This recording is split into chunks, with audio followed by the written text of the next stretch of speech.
Baik, teman-teman, selamat datang kembali. Pada kesempatan kali ini saya akan membahas berita yang minggu lalu viral ya, seperti itu, viral ya, seperti itu, viral ya. Jadi hari ini hari Sabtu ya, tanggal 6 Juli 2024. Jadi beritanya itu kalau nggak salah sekitar tanggal 2 atau tanggal 3 Juli gitu ya, 2024 ya. Jadi kalau kita sebentar saya sharekan beritanya dulu ya. Jadi sebenarnya saya bahas ini saya nggak ada maksud sama sekali untuk menjelekkan siapapun juga ya. Jadi saya hanya mau clarify satu statement yang dari BEI aja ya seperti itu ya. Em, nah, mungkin saya tampilkan dulu untuk beritanya sebentar ya. Jadi sebentar saya balik ke sharing dulu. Saya coba share screen. Jadi kalau Anda ke Google ya, jadi saya nggak ada maksud untuk menjelekkan atau mencemarkan nama baik orang lain nggak. Ini cuma beritanya sudah viral kemana-mana dan kebetulan di berita itu sudah ditunjuk langsung namanya siapa. Biasanya kan kalau ada berita itu kan inisialnya ya, misalnya eh, misalnya nama saya Sunan Susanto, berarti kasih inisial SS gitu ya. Beritanya cuma kasih bilang SS gitu ya inisialnya. Tapi ini sudah disebut. Dan dia kemana-mana dan juga BI sudah komentar juga. Kemudian OJK juga merespon dengan memanggil orang tersebut ya. Ya seperti itu ya. Sebenarnya saya nggak ada kapasitas untuk menyalahkan orang tersebut. Ya mungkin orang tersebut salah dalam konteks dia nggak mendapatkan izin dari OJK. Ya seperti itu ya. Bukan karena dia gagal, enggak. Karena kalau kita lihat ya, eh, kalau seseorang atau institusi ya seperti itu mengelola saham ya, mengelola dana saham itu bukan berarti pasti berhasil, enggak. Ya, ini kebetulan aja investor terkenal dia gagal kelola dana sampai 71 miliar itu beritanya ya. Nah, walaupun institusi saham tuh reksadana saham ya, manajer investasi yang resmi terdaftar di OJK itu juga bisa salah kelola kemudian reksadana sahamnya turun drastis bisa. Ada beberapa kejadian seperti itu. Cuma saya nggak tunjuk nama MI-nya ya seperti itu ya. Ya Anda tahu sendiri lah. Mungkin kalau Anda browsing-browsing ada yang salah pilih isi komposisinya sehingga sahamnya itu turun anjlok. Kemudian NAV-nya itu dia turun anjlok juga ya seperti itu ya. Apalagi kalau ada rush penarikan besar-besaran, dia tiba-tiba juga bisa turun drastis ya seperti itu ya. Untuk reksadana saham juga sama. Jadi institusi itu juga bukan berarti lebih aman karena dia berizin ya. Memang berizin lebih aman dalam arti uangnya nggak dibawa lari ya seperti itu ya. Kalau titip dana ke orang lain mungkin ada resiko ya. Tapi saya nggak bilang orang ini bawa lari nggak. Tapi ini kerugiannya karena kalau kita Google ya investor saham titip dana itu viral banget ya seperti itu ya. Dan ini saya ingin mengomentari salah satu berita. Ini saya ambil salah satu dari sumber berita aja. Misalnya CNN Indonesia yang terpercaya ya. Nah di sini beritanya saya coba sambil bacakan judulnya ya. Eh, ada foto orangnya juga sih, nggak tahu itu foto aslinya nggaknya, saya nggak tahu. Nanti Anda bisa search sendiri. Di sini CNN Indonesia ya, ini tanggalnya tanggal 6 Juli ya. Investor saham namanya disebut ya, bukan saya nyebut orangnya. Saya nggak jelekan orangnya. Ahmad Raffi Raya mengaku melakukan kesalahan dan gagal dalam mengelola dana investasi yang dititipkan sejumlah investor sebesar 71 miliar. Pengakuan itu ia sampaikan setelah kasusnya viral di media sosial kan. Saya bertransaksi dan mengalami kerugian, namun melaporkan dan memberikan keuntungan kepada investor. Jadi mungkin kerugiannya ditutup-tutupi ya, tapi tetap dikasih keuntungan ya. Mungkin gali lubang tutup lubang ya seperti itu. Mungkin ya saya nggak menyalahkan dia ya, karena dia bilang rugi tapi dia masih melaporkan dan memberikan keuntungan ya seperti itu. Ya, kemudian kalau kita lihat sini imbasnya itu kondisinya kan nggak sesuai. Nah, jadi dia kali lubang tutup lubang akhirnya dia nggak tahan ya akhirnya ruginya banyak sampai puluhan miliar ya. Nah, seperti itu ya. Nah, kemudian di sini nah keuntungan positifnya di sini adalah dia berjanji akan berusaha untuk mengembalikannya. Di sini dia bilang dicicil ya sebagai utang mulai 1 Juli 2024 sampai 1 Juli 2027, 3 tahun ya seperti itu ya. Dia berusaha untuk mengembalikan nilai yang loss gitu ya. Ini nilai investasi yang bermasalah katanya 71 miliar ya. Tapi nggak tahu itu kerugiannya 71 miliar atau investasi yang rugi yang titip dana ke dia 71 miliar atau gimana saya nggak tahu. Nah, jadi yang eh, intinya di sini yang membuat saya kaget itu ini ya, ketika ada pernyataan dari em, Direktur Pengembangan Bursa Efek Indonesia. Saya nggak tahu ini saya mengquote dari CNN Indonesia. Dia mengatakan direkturnya mengatakan tentunya mereka, ya mungkin maksudnya influencer ya, ini dikasih tangga kurung ya, tidak boleh memberikan rekomendasi saham, apalagi mengelola dana tanpa izin OJK. Katanya kepada CNN Indonesia hari Kamis tanggal 4 Juli 2024. Ya, kalau memang mengelola dana tanpa izin itu memang salah, melanggar hukum ya. Karena kalau kita menerima titipan dana itu syaratnya harus institusi, kemudian harus ada manajer investasi yang mempunyai lisensi ya untuk menjalankan dana kelolaan seperti itu ya, lisensi MI ya.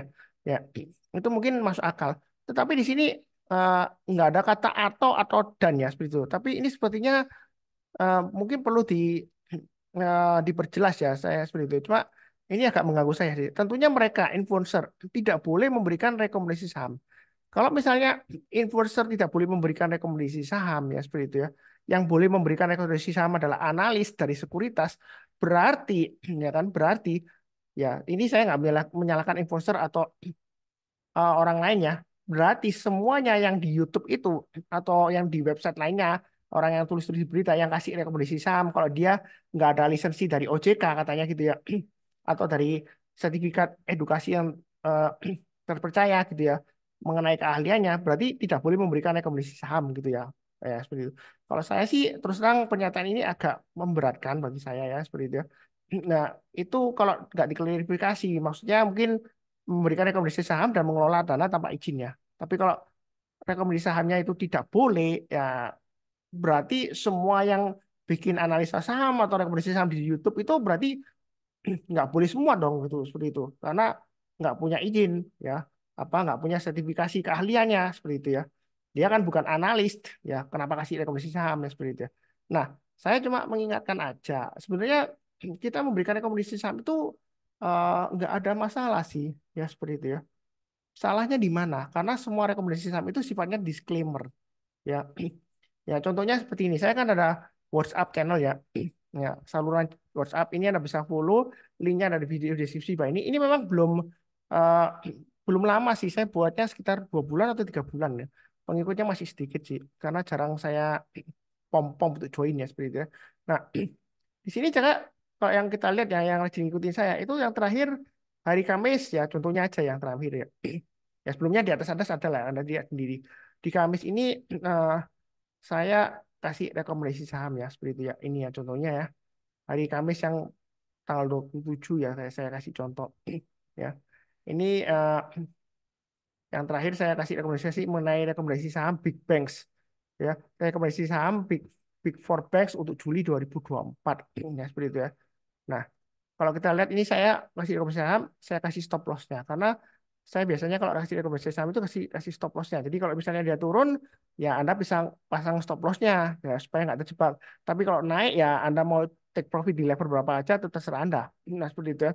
Dan juga kalau yang ngikutin video YouTube saya ya, itu saya juga kasih rekomendasi saham juga ya walaupun nggak serutin dulu ya. Kali biasanya dulu kan lebih rutin. Akhirnya ini sudah setahun ini memang satu satu minggu sekali ya seperti itu ya. Saya kasih rekomendasi saham Big Banks ya. Kalau misalnya influencer itu dalam konteksnya saya termasuk jenis influencer, ya harusnya kan nggak boleh menurut kata-katanya Direktur BI tadi ya seperti itu ya. Nah, cuman saya beratanya kalau misalnya seperti itu nggak boleh ya. Nah, itu berarti kan em, istilahnya itu em, masa saya itu nggak punya kebebasan untuk men-share analisa secara pribadi ya seperti itu. Walaupun saya bukan analis ya, seperti itu. Nah, kalau misalnya rekomendasi seperti ini dilarang, ya saya nggak tahu lagi. Apalagi saya tunjukin buktinya. Saya sendiri juga buy. Stop loss saya pasang sesuai dengan di atas. Ya, semoga panen raya. Nah, seperti itu. Sebenarnya rekomendasi saham itu nggak harus, maksudnya hati-hati tuh nanti menyesatkan. Contoh rekomendasi saham yang menyesatkan itu adalah kalau misalnya saya kasih rekomendasi saham ya, nah itu saya kasih rekomendasi saham yang sahamnya nggak liquid. Ya, jadi misalnya saya kasih rekomendasi saham yang sahamnya nggak liquid, sebut aja nama sahamnya ABCD, saham tersebut nggak liquid. Mungkin transaksinya satu hari itu kalau dirupiahkan sekitar ya 1 juta 2 juta, ya kan? Terus kemudian saya kasih rekomendasi buy, ya. Terus saya kasih rekomendasi buy, kemudian saya juga ikutan buy. Nah karena sahamnya nggak liquid, ya cuma 1 juta aja rata-rata volumenya, 1 juta rupiah maksudnya nilai transaksinya. Nah itu saya bisa borong saya borong sampai 50 juta, mungkin harga sahamnya langsung naik 20%, langsung arah ya seperti itu ya. Karena sebelumnya nggak liquid. Nah, kalau rekomendasi saham yang jelek ya, yang ada niatnya ya. Jadi kalau kita bicara mengenai hukum itu mens rea-nya, niat jahatnya itu ada, ya ya saya pom-pom aja rekomendasi saham yang nggak liquid ya seperti itu ya. Supaya nanti naik, saya juga beli kan, ikutan beli, terus saya sharekan kemana-mana. Ya ke Instagram saya, ke YouTube channel saya, ke X saya ya, Twitter ya, X ya sekarang namanya.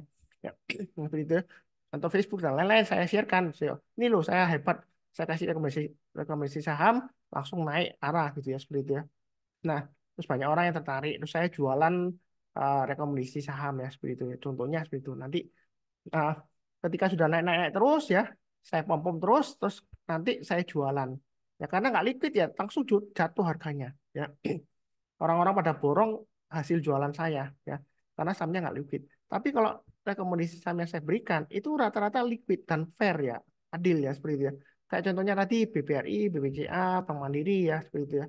Ya itu kalau saya bilang baik, ya karena berdasarkan analisa, kayak saya sudah jelaskan juga di YouTube juga ya, kenapa kok baik. Kan sering saya sebutkan pakai MA20, lihat arahnya, kalau arahnya mengarah ke atas, berarti bagus, apalagi harga sahamnya di atasnya MA20-nya, ada alasannya, ada penjelasannya. Jadi bukan asal aja kasih rekomendasi saham. Mungkin maksudnya yang Direktur BI tadi bukan yang asal kasih rekomendasi sahamnya seperti itu ya. Mudah-mudahan seperti itu. Kalau dia bilang influencer itu semuanya dalam kategori istilahnya tanda petik saya juga termasuk ya padahal saya itu eh, aslinya saya itu mulai dari 2013 saya trading ya full time ya trading juga investasi juga seperti itu ya dan juga memberikan edukasi ya seperti seminar juga saya bahkan pernah mengadakan edukasi di main hallnya BI ya waktu itu kerjasama dengan Kontan sudah pernah juga ya seperti itu ya. Waktu untuk saham pemilu kalau saya Samogi di tahun pemilu juga sama Samuel Sekuritas ya seperti itu jadi eh, kalau saya memberikan rekomendasi saham itu berdasarkan the best of my knowledge ya, sepengetahuan saya. Jadi nggak ada maksud untuk menyesatkan orang lain. Mens rea-nya itu nggak ada niat jahat ya. Harusnya sih nggak masalah ya dengan yang tadi direkturnya bilang eh, mereka kemudian dikasih influencer ya. Untuk lebih jelasnya tidak boleh memberikan rekomendasi saham, apalagi titipan dana. Kalau titipan dana tanpa izin itu memang setuju saya, memang nggak boleh ilegal ya. Tapi kalau konteksnya rekomendasi saham itu juga dilarang, influencer, itu ya sepertinya nggak fair ya. Seperti itu ya. Nah, kalau mau gampangannya jalan analis dari sekuritas juga ya, itu belum tentu juga pasti berhasil juga kan. Contoh gampangnya aja saham Gojek Tokopedia. Waktu dia IPO, ada analis bilang banyak bagus, bagus, bagus. Bahkan sama BI masuk LQ45, ya bagus-bagus. Ya, seperti itu ya. Terus dia turun-turun, waktu dia di harga sekitar 200-an, itu juga masih ada analis yang kasih rekomendasi GoTo. Katanya bisa sampai 500, seperti itu ya. Eh, Nah, ternyata juga masih turun-turun, bahkan sekarang harganya gocap 50 ya, seperti itu ya. Ya kan? Apakah salahnya analisnya yang memberikan rekomendasi saham? Ya enggak kan? Memang marketnya atau pasarnya berkehendak lain. Ya, jadi terus terang di situ aja sih saya nggak setuju ya, karena nggak ada yang klarifikasi di situ. Semoga udah diklarifikasi. Kalau misalnya dilarang ya semuanya dilarang. Jadi yang buat YouTube channel yang kasih rekomendasi saham itu kasih teguran semua. Kamu bukan analis, nggak boleh kasih rekomendasi saham ya seperti itu ya. Ya sekalian. Jadi kalau nggak analis di sekuritas, nggak ada sertifikasi ilmunya atau izin dari OJK yang tadi dia bilang mengenai OJK, padahal OJK nggak ngurus mengenai sertifikasi keahlian ya, dia hanya izin untuk institusinya, untuk kelola uang dan juga prosedurnya seperti apa, ada aturan-aturannya seperti itu ya. Jadi nggak ngurusin sertifikasi em, itu ya. Nanti bidangnya lain lagi. Yang bagian sertifikasi itu lembaganya juga lain. Sertifikasi untuk keahliannya dari seorang MI, manajer investasinya. Ya, seperti itu. Kurang lebih sih seperti itu. Jadi video ini nggak ada maksud untuk menjelekkan tadi info tadi enggak ya. Ya, saya paham sih. Kadang-kadang memang mungkin bukan kesalahan dia ya seperti itu. Karena kalau kita beli saham ya, bisa saja setelah kita beli tiba-tiba turun bisa. Ya seperti itu. Apakah analisanya salah? Belum tentu. Saya kasih contoh satu aja ya saham. Ini mungkin sahamnya ya nggak seberapa bagus juga sih, tapi sahamnya ya nggak jelek lah. Ya seperti itu ya. Saya coba kasih saham. Ini kebetulan ada yang nyebut juga mention gitu ya. Eh, Sahamnya namanya Nasi ya. Ya, sebentar saya sharekan dulu untuk chartnya. Saya nggak nyebut namanya yang di grup ya, sampai yang ngomong ya gitu ya. Eh, ini sama nasi. Dia bilang tanggal berapa ya? Juni kalau nggak salah. Waktu breakout ini dia eh, beli nasi nih ya kalau nggak salah. Dia ngomongnya 14 Juni kalau saya. Nah, pokoknya waktu ketika dia breakout dia beli terus memang naik, ya kan? Besoknya naik ya. Eh, nggak tahu tanggal 19 atau tanggal berapa. Kemudian dia disuspend, ya kan? Sama Bursa Efek Indonesia. Nah, setelah disuspend buka, dia langsung turun karena ada spesial notasi, notasi X. Langsung drop dia. Nah, seperti ini. Ya ini kan sudah balik lagi Pak Sunar. Iya kalau sudah jadi ngomongnya gampang. Coba kalau dia turun lagi, turun lagi, turun lagi. Nah, apa salahnya kita yang beli? Oh, secara teknikal ini memang masih bagus. Ya memang sih resikonya ada karena saya sering kali menyebutkan hati-hati kalau ada satu saham yang volumenya bisa tiba-tiba hilang ya seperti itu. Kan saya sering sebutkan juga. Ini sebelumnya di sini volumenya tinggi, kemudian tiba-tiba hilang. Ya memang dia nggak turun drastis nggak, tapi kan volumenya hilang. Jadi dia nggak liquid. Sebelumnya di sini juga nggak liquid. Naik pun juga spike di sini. Nah, seperti ini ya. Nah, kalau seperti ini, misalnya ya, kalau saya influencer terima titipan dana, oh buy nasi sebelumnya cuan di sini, breakout saya buy, ya, seneng kan, terus pasang trade stop jual, terus naik lagi saya buy lagi, nah ini saya jual lagi, nah, ternyata breakout dan besoknya ya berdasarkan trennya ini uptrendnya masih bagus, tahu dari mana MA20 mengarah ke atas, harga sahamnya di atas MA20 ya, tapi mungkin yang belum pengalaman harusnya nggak terlalu banyak belinya karena volumenya itu sering kali hilang. Jadi resiko apalagi sahamnya itu bukan saham yang bagus ya. Nasi ini saya nggak tahu emiten apa ya nasi. Mungkin ada hubungannya dengan beras ya. Saya nggak tahu ya. Jadi itu ya. Atau pangan ya seperti itu. Saya nggak kenal terus aja. Ya saya kasih contoh aja. Nah ini memang ARB terus kemudian dia loncat lagi. Coba kalau turun-turun lagi ke bawah-bawah terus. Ya. Jadi di saham itu resiko selalu ada.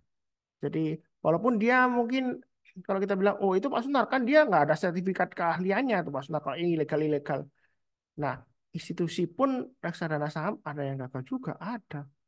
Ya, yang turunnya dalam sampai 5 tahun yang lalu sampai sekarang itu harganya sudah turun dalam masih belum recovery. Ada institusi reksadana saham seperti itu ada. Tapi saya nggak mau nyebutkan ya, nggak enak ya.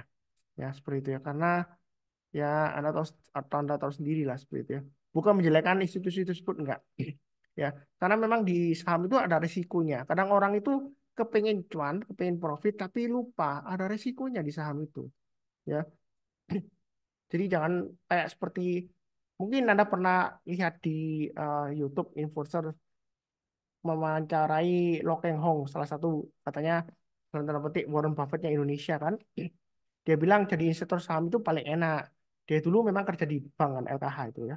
Eh, dia pikir eh, rahasia uang banyak itu di bank. Ternyata kekayaan terbesar menghasilkan uang itu di bank dia bilang. Tapi ternyata kemudian dia masuk pasar saham, dia cuan besar di saham. Nah, kemudian dia sebut ternyata menghasilkan uang paling banyak itu di pasar saham ya. Jadi investor saham itu enak, kita beli ya kan, kita pilih yang murah terus kita tinggal tidur ya 10 tahun kemudian kita sudah bangun kaya raya banget di sini. Nah, kenyataannya nggak semudah itu ya. Ya, memang saham tertentu mungkin kita ada yang bagus seperti kalau kita hold BBCA 10 tahun yang lalu ya. Nah, kita diamnya aja. Ya memang sekarang turun naik turun tapi kan itu gainnya lumayan dibandingkan deposito dia lebih tinggi. Apalagi dapat dividen tiap tahun. Ya kalau sahamnya tepat yang kita pilih. Kalau sahamnya yang nggak tepat sampai sekarang nggak naik-naik ya. Ada juga yang saya sering cerita big caps, BUMN big caps ya. Dulunya kapitalisasi pasarnya nomor 9 jatuh harganya sampai sekarang nggak bisa naik sama sekali nggak bisa. Susah banget. Dari masa kejayaannya 6.000 turun sampai 5.000 kemudian fluktuasi 5.000 dia turun di bawah 5.000 sampai sekarang pun mau naik ke atas 2.000 susah banget. Tempo hari memang beberapa tahun yang lalu sempat sentuh hampir 2.000 ya. 1.990 kalau salah. Kemudian turun lagi. Memang sekarang sudah mulai bangkit lagi ya saham tersebut ya. Tapi nggak bisa balik lagi ke masa kejayaannya dulu 4.000 atau 5.000 atau 6.000. Jangan 6.000, 4.000 masih belum ya. 2.000 aja masih susah banget. Itu volume big caps ya. BUMN lagi. Terus ada lagi sebelumnya waktu jatuh-jatuhnya BBRI saya juga sudah ingatkan. Kita jangan terlalu fanatik ke salah satu saham. Karena dulu ya saya cerita 6 tahun yang lalu kurang lebih ya. Ada satu emiten big banks ya. Saya sudah sebutkan juga mungkin jangan bosan-bosannya. Ya, dia itu BUMN juga. Ya. Dulu di masa kejayaannya dia bagus. Nggak ada orang yang bilang jelek. waktu dia naik-naik itu sahamnya bagus, prospeknya gede, bagus. Ya, seperti itu ya. Karena ada satu proyek apa gitu dari pemerintah kucuran dana gede ya, disupport sama pemerintah seperti itu ya. Itu BUMN juga. Nah, ternyata sampai sekarang turun. Harganya nggak mampu naik ke harga sebelumnya. Memang dia ada right issue penerbitan saham baru ya. Ya, kalau nggak ada right issue mungkin dia agak kesusahan ya waktu itu ya. Karena dia ada banyak kredit macetnya juga. Ya, sampai sekarang pun harganya belum mampu balik ke 6 tahun yang lalu. Dia big banks loh ya, BUMN ya seperti itu ya. Jadi nggak ada yang pasti. Di saham itu apa yang dulunya bagus, sekarang belum tentu bagus. Ya. Kedepannya juga belum tentu bagus. Yang dulunya jelek, sekarang belum tentu jelek juga. Mungkin dulunya jelek, sekarang bagus. Atau kedepannya bagus. Nggak bisa aja.